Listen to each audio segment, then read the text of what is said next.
a turbo diesel version. So it essentially has 170 horsepower and produces about 350 newtons of torque, which is a massive amount for this car considering its size.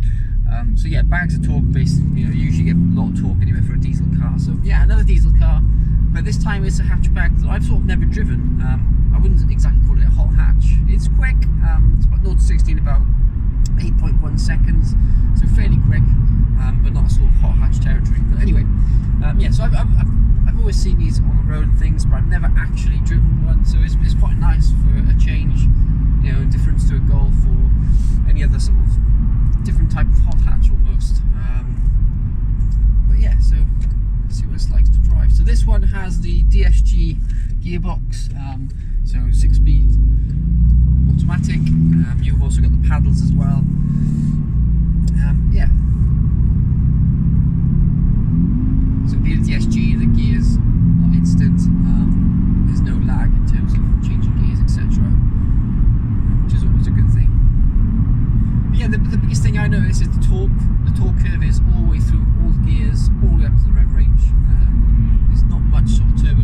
There's a tiny bit of turbo lag, but I think that would be more. I wouldn't exactly say it's the turbo lag. I'd rather say it's actually the gearbox almost. So sometimes when you click down the gear, it just takes a couple of seconds to do a drop down, and it's just little picky things. You can probably remove that sort of stuff with a remap, a simple remap, etc. But yeah, no, driving wise, really nice to drive. Really quite a nice place to sit actually. This is a sort of fairly high spec one. It's got a nice sort of entertainment screen here, with various bits of aluminium scattered around the cockpit, etc. These seats are actually really nice as well. They're sort of like, I don't know what you call it, between sports. I'd call them sports seats really. I believe that's sort of the standard seats you get in a Scirocco anyway. But yeah, nice place to sit. They're quite hugging. Quite slim line, I would say. Yeah, no, really nice place to sit. The only thing I would say is that the seating position is probably slightly too high. I would like to sit a bit lower than this. Like I said, it's not really the sports hot hatch version anyway, so yeah. The other thing I'd say as well is the styling on these cars. It was very, when these first came out, I think they were sort of a bit of a Marmite type car. You either liked them or you hated them. The front end is nice, but when you get to the back end, it's a bit of a weird looking, sort of like it just sort of cuts off. It's a bit odd. I suppose you just get used to it, but I quite like them. Like I said, they're a bit different. You don't really see that many on the road. They do an R version, which had the same engine as the Golf R, but the old Golf R, not the new Golf R. The one that came out in, I can't remember now, 2010 or something like that. Yeah, so that was a bit of a weapon on the road. But they're really rare. Anyway, styling wise, from the outside, this car is finished in white. It's like a sort of like a pearlescent white colour. It's really nice, with some black wheels, which really finishes off the car nicely. I believe these wheels are 18-inch. I believe, could be wrong. Probably the 18-inch wheels, which are really nice. Ride wise, it rides quite well. There is also like a sort of damping setting or suspension setting on the car. You can go from comfort to sports mode. So I've currently got in sports mode, and it doesn't feel that bumpy. It's not that, it doesn't really crash at all. Through any of the corners, etc. So yeah, pretty good actually, so far. And as usual, because it's a DSG gearbox, you do obviously have the sports setting, which basically means you get used to the paddles. So basically the gearbox will hold on to the gears until you physically change them yourself, rather than just change them automatically. So yeah, so I'll put the gearbox in sports mode very shortly and see what happens. So I'll just drop it down now into sports mode. Okay, so now we're into full sports mode now, so I'll just drop it down a few gears. Now into fourth. Like I said, torque is instant. Doesn't sound too bad. Obviously, it's a diesel car, so you're not going to get extreme exhaust sound, etc. But yeah, nice. Yeah, goes alright.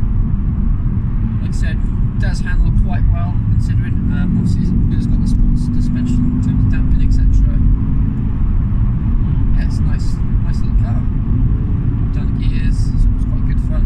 Like I said, the gear changes are instant. That's what you sort of expect. So like I said, this has got 170 horsepower, 350 newtons of torque. I have a 2-litre turbocharged engine. It's the same engine as the Golf GTD, and Skoda, I believe, as well. The Skoda TDI RS, which I drove recently. I believe it's a similar sort of engine, although that car was a slightly newer car, so therefore it had a slightly different variation of the engine. But yeah, in essence, it's the same engine that they put in the majority of their sort of fleet of cars that VW have across the range. But yeah, it's a very good engine. Fuel economy wise, they claim about 50 odd, mixed driving. I would more say it's probably 45, something like between 40 and 45 if you sort of like to drive it a bit, on weekends and things, or in general if you like to drive it down sort of like country lanes and things. I would say it's more average, about 40, just to give you a more of a realistic sort of miles per gallon figure.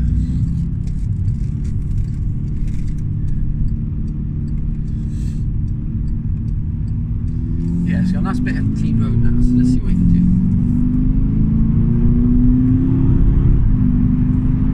Yes, it does shift. It goes alright considering. It's rained overnight, so the roads are a bit greasy. And it is quite cold outside as well, it's about 3 degrees, so yeah, considering it rides well, it's not, like I said, it's not crashy. The camera will probably pick it up anyway, if the camera was sort of bouncing up and down, then you would probably realise that the ride quality is awful, but it does ride really, really well. Really cool, quirky car. This particular car has done just under 15,000 miles, which is amazing, considering its age. That is astonishing. Yeah, full service history. Anyway, I hope you've enjoyed this short review. Again, it's another diesel car, it's another small hatchback, it's simply different for the channel. I'm not bothered what cars I tend to drive, because the majority of these cars that I've driven recently I've never driven before, so it's always nice to just try something different, something new. I'm not a sort of car snob at all, really. Obviously I'm a car enthusiast, I like my fast cars, etc., but again, I'm not fussed. I like various types of cars, different cars. I like it's all about the experience for me, to drive in different types of cars across the range. I want to try and get some SUVs on this channel at some point as well, which would be quite cool. Some Range Rover, some Android, across the range. I want to try and cover pretty much anything almost. But yeah. So yeah, if you've enjoyed this sort of review, then please don't forget to give me a thumbs up. This car is currently for sale with Rod and Road Cars. I've put a link in the description below, so go and check them out. They've got good rates of finance, etc. I believe this car is just under 12 grand on there at the moment. So yeah, 15,000 miles is just, it's an absolute bargain, put it this way. It's a lovely colour, some nice black alloys, etc. But yeah, anyway, if you want to see more videos, then don't forget to subscribe and click the notification icon, which will remind you when new videos are uploaded. And I'll see you guys very soon. Cheers, bye.